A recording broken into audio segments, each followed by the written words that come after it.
Hello everyone, welcome to Piupakhi blog. আজকে একটু অন্য ধরনের ব্লগ নিয়ে আসবো। আজকে দেখাবো আমার প্যাটিওতে আমি এইবার সামারে কী কী গাছ লাগিয়েছিলাম। আর কয়দিন পরে শীতে তো সব কিছুই মরে যাবে, কিছুই থাকবে না। তার আগে একটু দেখিয়ে নিই, আমার নিজের কাছেও স্মৃতি থেকে যাবে। তো বাইরেটা দেখেছো কতটা সবুজ? এই সবুজটা কিন্তু বেশ আর কয়েকদিনই থাকবে, মানে সেপ্টেম্বর তো চলেই আসলো, এরপরেই কিন্তু এদের এখানে ফল শুরু হয়ে যাবে, সেই পাতা ঝরা যেটাকে বলে শীতের আগে। তো নিচে দেখো আমি এইবার এই কটা গাছই লাগিয়েছিলাম এই গরমে। তো তার মধ্যে এই গাছটা দেখো ঠান্ডার জন্য মরা শুরুও হয়ে গেছে। এই যে পিটুনিয়া গাছ, এটাতে না বেশ ভালো ফুল দিল। জবের থেকে কিনেছি, পুরো গাছ ভর্তি ফুল ছিল। আর এই দুটো টবে কিছু মিক্স সিড লাগিয়েছিলাম, প্যাকেট পাওয়াই যায় এখানে, ওয়ালমার্ট থেকে কিনেছিলাম। তার মধ্যে এটা তো চিনি, কসমস গাছ, বাকিগুলোর নামও জানি না। আর এইদিকে দেখো টিংটিঙা হয়ে একটা লম্বা হয়েছে। এদিকে শীত চলে আসলো, কবে যে ফুল দেবে কে জানে।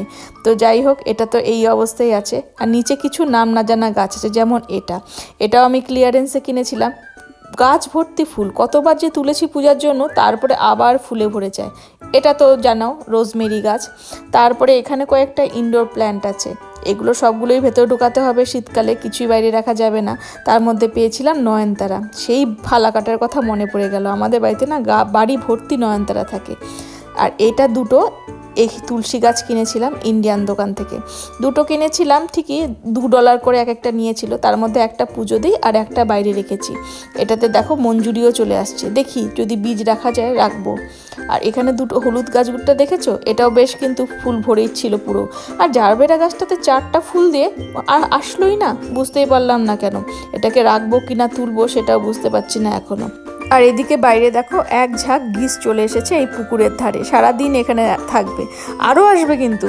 তারপরে সন্ধ্যাবেলা আবার ফেরত চলে যাবে। এই শীতকালটা কিন্তু আবার এদের দেখা যায় না। আর এই যে সাদা ফুলটা, এটাও কিন্তু ওই পিঙ্ক ফুলের জাতেরই, তো বেশ ভালো ফুল দিয়েছে এটা। আর এরপরে দেখাচ্ছি এই গাছটা, ফাইনালি এটাতে ফুল ধরলো। ফুল ধরার পরে বুঝতে পারলাম এটা মর্নিং গ্লোই। আর আমি দেখো এটাকে গাছটাকে ওঠার জন্য 3-4টে সুতোও বেঁধে দিয়েছি। বেশ ভালোই কিন্তু না, পাখি উঠলে ঘুম থেকে ওকে দেখাবো যে এটার মধ্যে ফুল ধরেছে। আমরা ভীষণ ওয়েট করেছিলাম। আর এই যে আমার প্যাটিওতে এইবার সামারে আমি দুটো চেয়ার কিনেছিলাম, একটু দোলনা চেয়ার, মানে হালকা করে কিন্তু দোলে। আর এই দুটো চেয়ারের মাঝখানে এই যে এই কফি টেবিলটা, টি টেবিল যাই বলো না কেন, তার মধ্যে একটা স্নেক প্ল্যান্ট রেখে দিয়েছি। আর ফাইনালি এই হচ্ছে আমার পুরো প্যাটিওর সুন্দর লুক।